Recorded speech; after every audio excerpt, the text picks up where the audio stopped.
का इतना बड़ा खतरा है उनको, Japan feels it is being overwhelmed by China, balance of power पूरा चाइना के हाथ में है और जापान इज बीइंग सप्रेस्ड और इज बीइंग साइडलाइन। लेकिन Japan can not develop its own nuclear weapon क्योंकि यूएस अम्ब्रेला के अंदर आता है, it does not have autonomy, वो चॉइस नहीं है। जापानीज कॉन्स्टिट्यूशन जो है वो इन्होंने अमेरिकन ने लिख रखा है। अभी Sanae Takaichi the new prime minister may be going to try and amend the constitution, but उनका जो संविधान है वो खुद ही अमेरिकन ने लिखा हुआ है। तो हर तरफ से उनको बांध के रखा हुआ है कि आप कंट्रोल में रहो, हमारे आले रहो।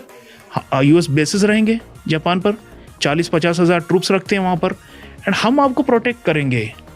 हम माई बाप हैं और आप यू स्टे अंडर अस। उनका खुद का मिलिट्री नहीं है ना? नहीं है, सेल्फ डिफेंस फोर्स बोलते हैं, not a full fledged military also. तो जापान पे बहुत सारी ये पाबंदियां हैं by virtue of being ally.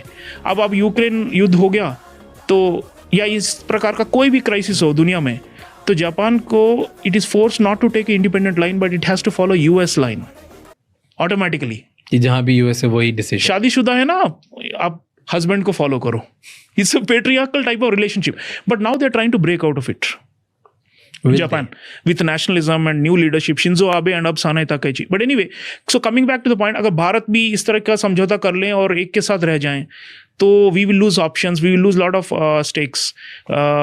हमें मिलिट्री हेल्प चाहिए, हमें टेक्नोलॉजिकल असिस्टेंस चाहिए, नॉलेज ट्रांसफ़र चाहिए, इन्वेस्टमेंट चाहिए, ट्रेड रिलेशनशिप्स चाहिए, बहुत कुछ चाहिए from many many parts of the world, right? It's a diverse world.